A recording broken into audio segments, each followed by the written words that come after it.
Hey, Joe Theismann, which rhymes with Heisman, joins us right now on Sirius XM 211. Joe, how are you, buddy? I'm good, Tone. How about you? Beautiful, man. Are you self-medicating, self-isolating, and whatever else you're doing? Yes, I am doing all the above. As we all are, as a matter of fact.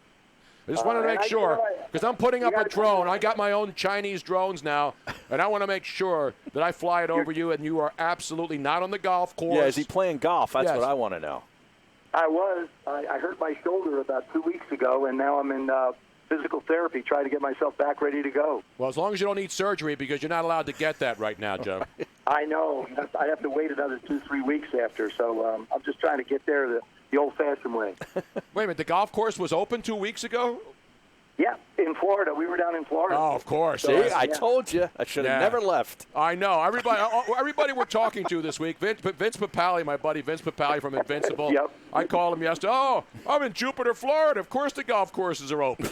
And then you're in Jordan. You're not in Virginia. You're not in the D.C. You're not in the Metroplex or in the what do we call it up there in Washington, D.C.? The DMV. The DMZ. DMV. No, the DMV. What else do they call it, though? It's the roundabout, the driving around there. Oh, the Beltway? The Beltway, yes. You're not inside the Beltway, are you, Joe?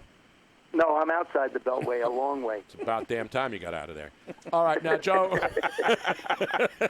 we haven't talked to you in a while, man. I miss you. I miss everybody. Yeah, well, I know. I don't know whether you went into, there's a difference between quarantine and hibernation. I'm not sure which one you went into. No, I ran into you at Miami at the Super Bowl. That was a couple months ago. That's how long ago does that really seem? It seems like a year ago. You're absolutely right. Gosh, yes, I know. Well, the good news, in the middle of June, the book comes out, How to Be a Champion Every Day. So I've had a chance to finish that, and the publisher's got it going, and we should be will be available. It's available right now on Amazon if you want to call in and order. What's it called? How to Be a Champion Every Day? How to Be a Champion Every Day, yep. Wait a minute. Did you steal that from Notre Dame and play like a champion today? Are they going to sue you now? No. Okay. No, this was my own creation, Smarty. 6 timeless keys to success, Tony. 6 keys? Yeah. 6 timeless keys. Timeless, Tony, timeless. Means when you're really like an older person and you're still doing radio, you can still use them. Yeah, you mean like you and me? Yep, exactly right.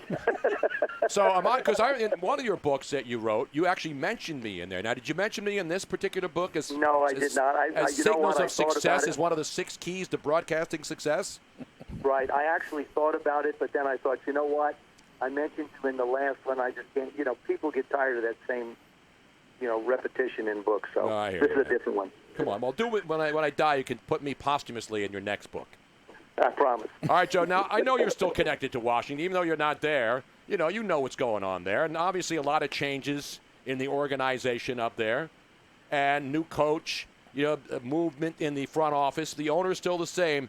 What do you expect? Because obviously they're in a great spot. And is there anybody on earth or anybody who's always used to the Redskins throwing a curveball who does not believe that they will take Chase Young with the 2nd pick in the draft? I believe they will. I mean, I was convinced Tom Brady was going to stay in New England, too. I think you and I actually talked about that at the Super Bowl. Yep. I was convinced Tom would stay there. And who thought, I guess you sort of had an inkling that Gronk might come out if it was a nice place. I mean, if Tom went to Green Bay, it wasn't going to happen anyway. But, now that Tampa Bay becomes extremely interesting. But I've always believed, because the Redskins are going to a 4-3 defense, I've always believed that Chase Young would be their choice. But it brings up some interesting possibilities. They only have 7 picks. They don't have a 2nd. They don't have a 6th. There's a Trent Williams deal that everybody's talking about now, maybe to Tampa for a 3rd, possibly. I'm not sure what that'll be. Or maybe a tight end and a draft choice. I don't know, because we certainly need a tight end, a guy who can be a bigger part of the offense than we've had in the past, although Vernon Davis has just been phenomenal doing the things that he's done. But if let's say Miami says this, and I don't think they need to move up that far to go get what they want if they're going for Tua or Herbert. We'll give you this year's 1, this year's 2, and next year's 1 to move up from 5 to 2. That's hard to turn down, Joe. I was just going to say, Yeah. if that kind of a deal comes across the table, you have to be sitting there and saying, Chase Young would have been the perfect fit. But there's always that possibility, with Ron Rivera, a new coach, Kyle Smith, new general manager in that role. So you have different scenarios that could possibly happen. I still believe it'll be Chase Young.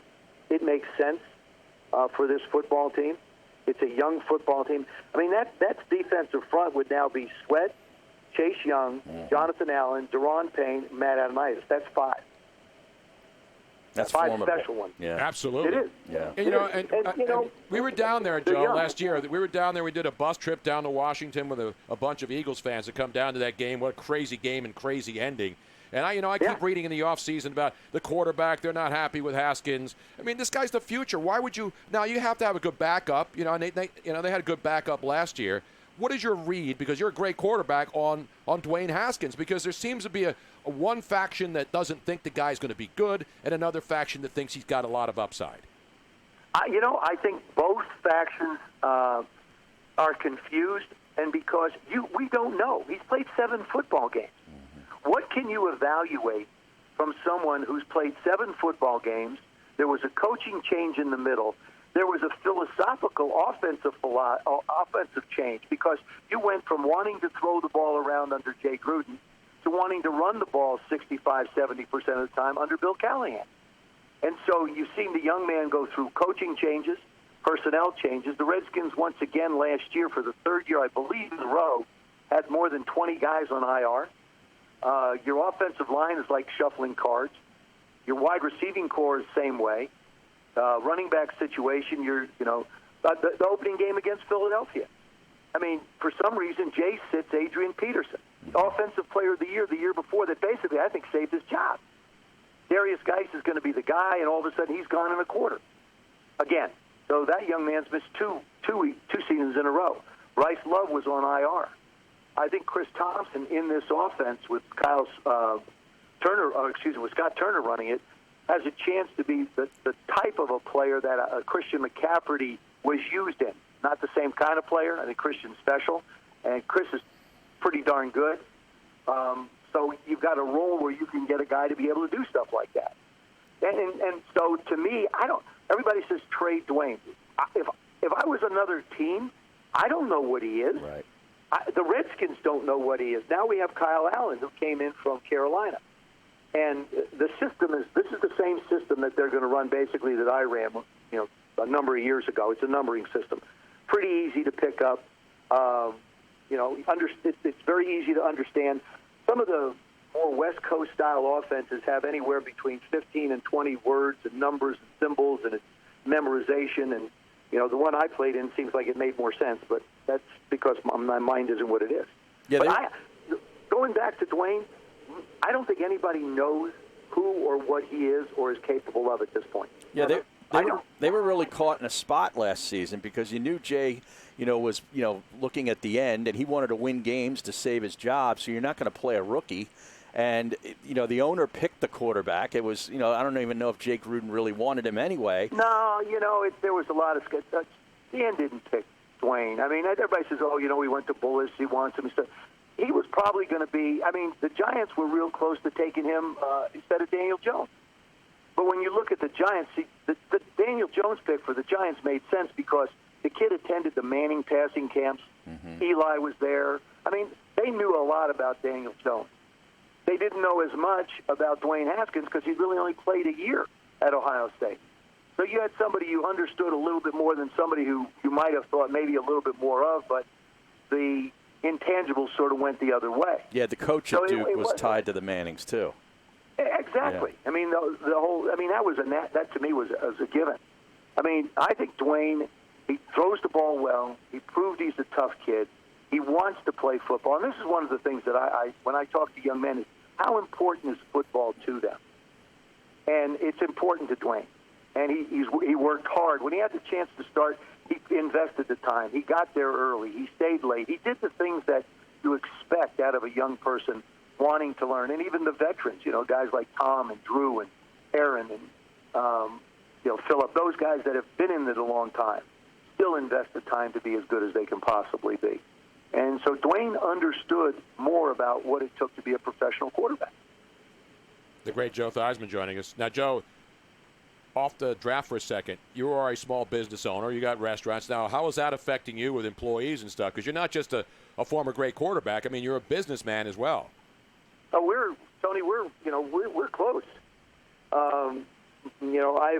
My partners and I mean, I have a little bit of mine now. I have partners that have 7, and all but 2 are closed. But what we're doing is this weekend, I believe we're opening up the kitchen to do some service to take care of some of the elderly in the Alexandria area and sort of do some community-type service that way. But, I was interesting. I was talking to a congressman yesterday.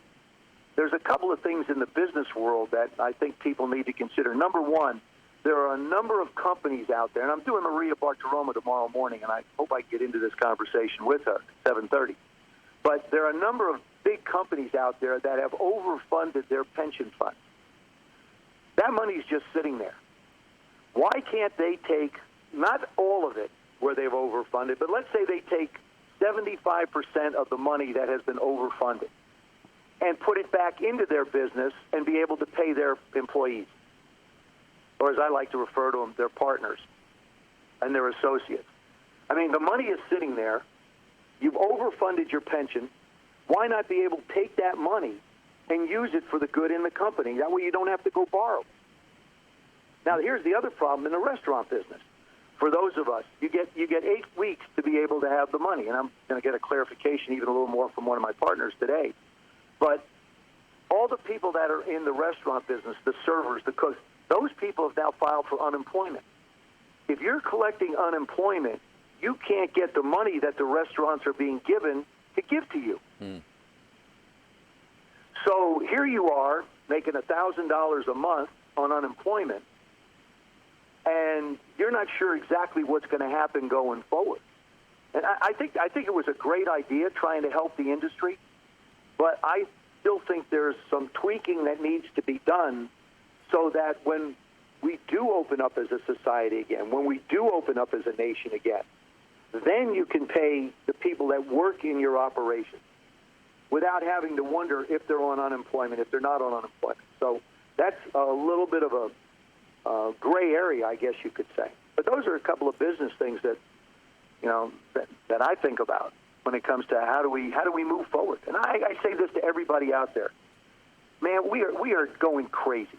Everybody's going nuts being quarantined and stuck where you are. And, I saw something the other day. One of my buddies sent me something I thought was very interesting. He said, I sat next to this lady on the couch, and she introduced herself as my wife, and she's a very nice person. I mean, that's basically where we are. I mean, we're sort of reintroducing ourselves to our families. It's like, oh, who's this guy walking around here, Mom? Oh, that's your dad. Oh, really? Okay, fine. Or your partner. But the thing is, I just think we all have to be, if we can fight through these next couple of weeks doing exactly what we're supposed to do, give ourselves some distance, take care of yourselves, wash your hands, wear a mask. Shoot, I was in Target the other day, and there was a mother in there with 2 kids, 12, 14-year-old kids, no mask. And I'm thinking, I don't want to be a statistic, Tone. I'm not interested in being one of those statistics that they put up and say, this person's expired. I don't want to do that. And I hope everybody out there feels that way. So if we can hang on and fight through these next couple of weeks, maybe we can buy another day for them to find a vaccine or a cure or something to be able to reduce the risk of being out in society. Well, until that happens, Joe, I mean, how different do you think the restaurant bar experience will be in the interim when we finally can go back?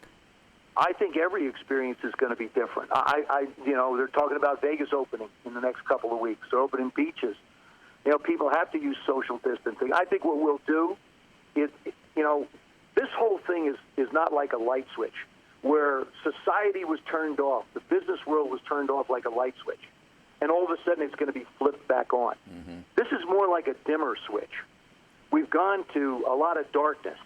And now if the light has to come on eventually, I think initially people will start to come in a little bit.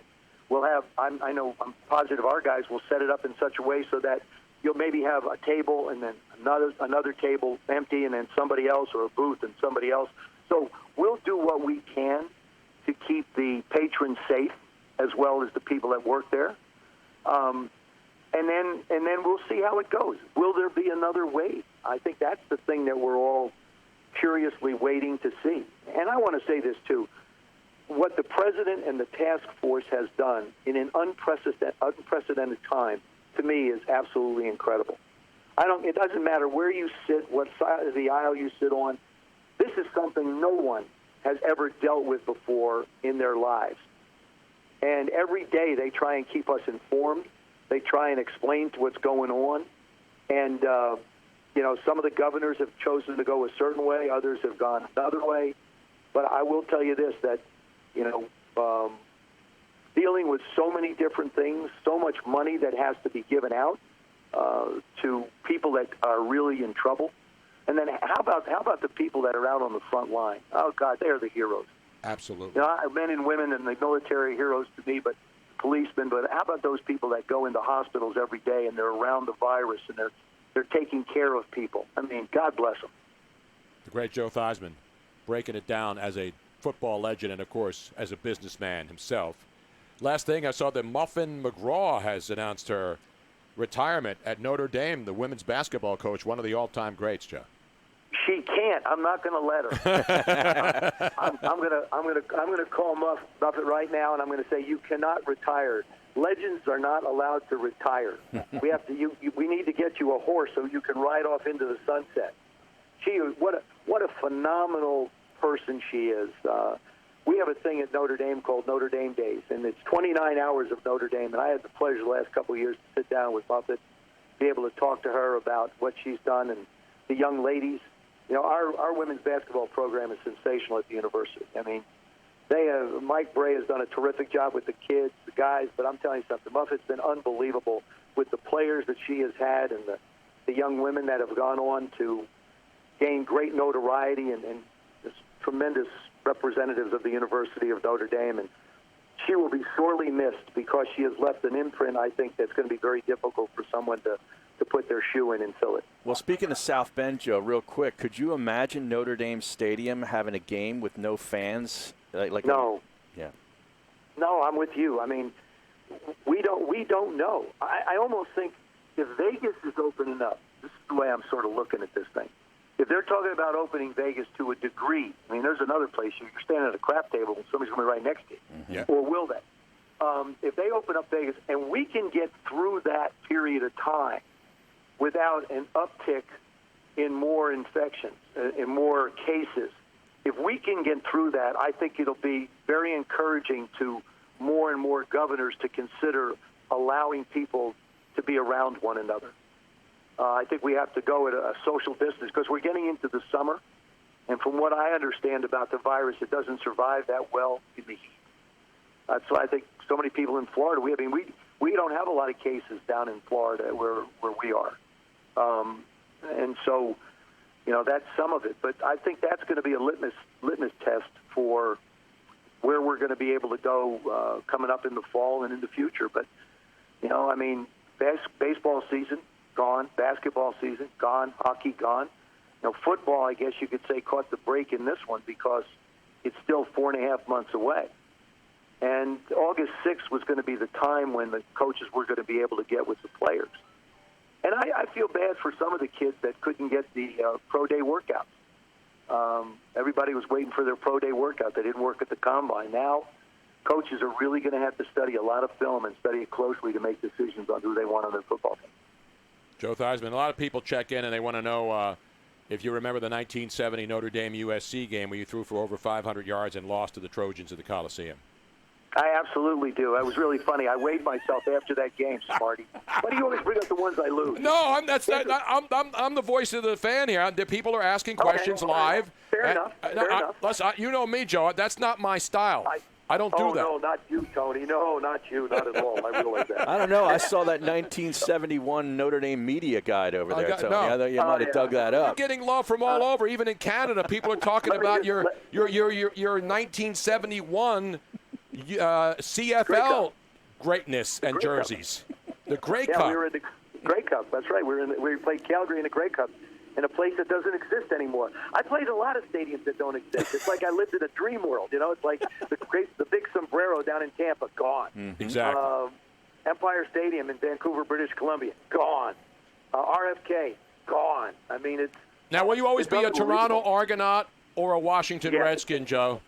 I will be both. I will wear double blue and burgundy and gold. I will wear both of them. And don't forget. Split me down the middle. And don't forget Notre Dame. Well, of I mean, course. you can't forget that. Yeah. Well, that's the helmet. The helmet will be Notre Dame. The jersey will be.